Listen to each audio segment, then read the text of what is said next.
စီးတွေမိုဖာတွေ notary ဆိုတာပါတယ်လေအဲ့ဒါတွေနဲ့ပတ်သက်ပြီးအသေးလေးကျွန်တော်ရှင်းပြပေးမယ်အားလုံးပဲမင်္ဂလာပါဒီနေ့မှာတော့ကျွန်တော်ကိုရီးယားကိုအကြောင်းနဲ့လာမှာဆိုလို့ရှိရင်လောက်ရမယ်ဒီ process တွေပေါ့နော်အဆင့်တွေနဲ့ပတ်သက်ပြီးကျွန်တော်ရှင်းပြချင်ပါတယ်ကျွန်တော်ဒီတချို့ဆိုလို့ရှိရင်တော့ကြားဘူးပဲဒါမှရှင်းရှင်းလင်းလင်းမသိတဲ့ဒါဥစ္စာတွေကိုကျွန်တော်ပြန်ပြီးရှင်းအဝေးများခြင်းတယ်ပေါ့နော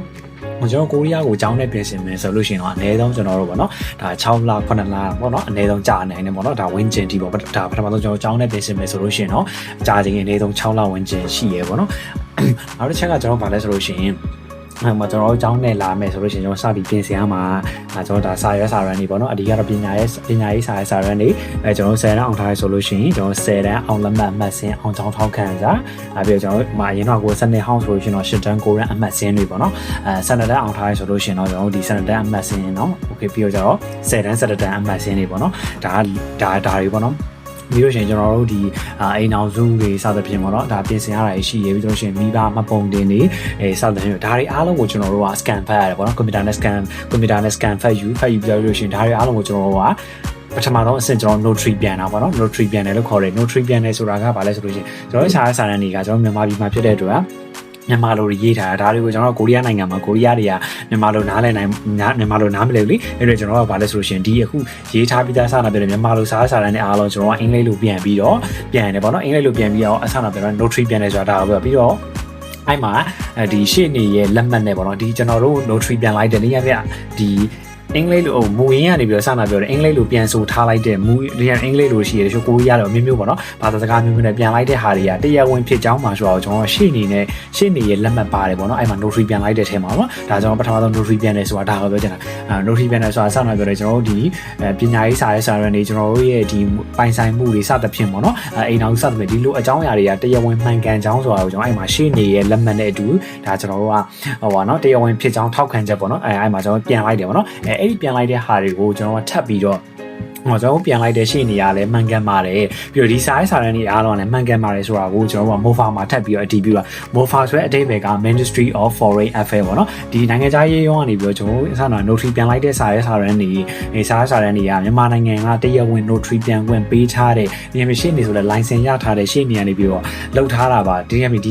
notary ပြန်တာတွေဟာတွေကလည်းအစစ်တီဖြစ်ကြောင်းမှာဆိုတာကိုထပ်ပြီးတော့ကျွန်တော်ဒီ MOFA ကနေပြီးတော့အတည်ပြုပေးပါတော့နော်အဲ့လိုမျိုးအတည်ပြုတယ်အဲ့လိုမျိုးမှသာလဲကျွန်တော်အစတော့ပြောတယ်ကိုရီးယားတန်ယုံတွေကိုရီးယားနိုင်ငံမှာရှိတဲ့အကြောင်းတွေရောဒီစာရေးစာတမ်းတွေကအမှန်ကန်ဖြစ်ပါတယ်အစစ်ဖြစ်ပါတယ်ဆိုတာကိုကျွန်တော်တို့ကဘယ်လိုလဲဆိုတော့ယုံကြည်မှာပေါ့နော်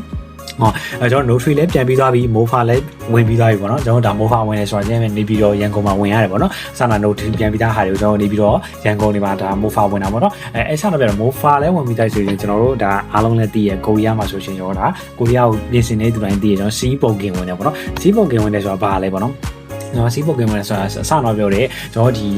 MOFA ဝင်ပြီးသားစာတမ်းတွေကိုထပ်ပြီးတော့ကျွန်တော်ကိုရီးယားတန်ယုံကနေပြီးတော့ကိုရီးယားနိုင်ငံမှာရှိရမှာကြောင်းနေတို့ချင်းပဲတစ်ခုခုပေါ့နော်အဲ့ဒါတွေမှာကျွန်တော်အသုံးပြုလို့ရအောင်ဒီအခုအစတော့ MOFA ပြန်ပေးလိုက်တဲ့ MOFA ဝင်ပြီးတော့လုပ်ပြီးသားစာတမ်းတွေညာလေဒါသူတို့တန်ယုံကနေပြီးတော့ activate ထပ်ပေးလိုက်တာပေါ့နော်ကျွန်တော်ကကိုရီးယားမှာတစ်ခုခုပေါ့နော်အဲ့လိုမျိုးပြင်ဆင်တာစာတမ်းတွေနဲ့ပတ်သက်ပြီးတော့ဒီကျောင်းသားရဲ့ဒီလူရဲ့အကြောင်းအရာတွေအားလုံးကစာတမ်းတွေကမှန်ကန်ပါတယ်ဆိုတာကိုစတော့ MOFA ဝင်ပြီးသားဟာကိုဒါကိုရီးယား embassy ကပေါ့နော်မြန်မာနိုင်ငံမှာရှိတဲ့ကိုရီးယားတန်ယုံကနေပြီးတော့ attribute ထပ်ပေးလိုက်တာဒါဟိုဒီညပြင်စီးပုတ်ကင်ဝင်တာပေါ့နော်ဒီညပြင် legislation ပေါ့နော် attribute ထပ်ပေးတာပေါ့နော်အဲ့ဥစ္စာ attribute ပေးမှသာနဲ့စတော့ပဲကျွန်တော်ကိုရီးယားနိုင်ငံမှာပညာရေးနဲ့ပတ်သက်ပြီးစူးစမ်းတာတွေပြင်ဆင်တာတွေလုပ်တာရေးနေမှာလုပ်လို့ရမှာပေါ့နော်မဟုတ်ဘူးဆိုလို့ရှိရင်ဒီစီဒီနေ့ပြင်အဲ့တိုင်ရောအတီးပြချက်ပေးမထားဘူးဆိုလို့ရှိရင်ဒါကျွန်တော်တို့ဘယ်လိုလဲဆိုတော့ဒီဘက်မှာအဆင်မပြေဘူးပေါ့နော်ဒါကြောင့်မို့ကျွန်တော်တို့ကကိုရီးယားကိုလာမယ်ဆိုလို့ရှိရင်ကျွန်တော်လောရမယ့် process ကြီးကပထမဆုံးကျွန်တော် notary ပြန်ရတယ်ပေါ့နော် notary ပြန်ရတယ်ဆိုတော့ဆန္ဒဒါအနည်းချုပ်ပြန်ပြောပြမယ်ဆိုလို့ရှိရင်ကျွန်တော်ပညာရေးစာရေးစာတမ်းအချက်လက်တွေကိုယ့်ရဲ့ပိုင်ဆိုင်မှုတွေအိမ်အောင်စုစရာစဉ်းစားရတယ်ပေါ့နော်ဒါတွေအားလုံးကျွန်တော်ကအင်္ဂလိပ်လိုပြန်ဆိုပြီးတော့ရှေ့နေရဲ့လက်မှတ်နဲ့ပေါ့နော်ကျွန်တော်ကဒါတရားဝင်ဖြစ်ကြောင်းပါဆိုတော့ဒါကျွန်တော်ကဒီအခုဆန္ဒပြန်လိုက်တဲ့ဟာတွေကအမှန်ကန်ဖြစ်ကြောင်းအစစ်ဖြစ်ကြောင်းပါဆိုတော့ကျွန်တော်ရှေ့နေနဲ့ဒါဆန္ဒပြောတယ် notary ပြန်တာပေါ့နော်အဲ့ notary ပြန်တာကိုnotary ပြန်တဲ့ဟာတွေကိုကျွန်တော်ဆန္ဒပြောတယ် MOFA မှာမြန်မာနိုင်ငံရဲ့ MOFA Ministry of Foreign Affairs မှာထပ်ပြီးတော့ဒီ Ministry of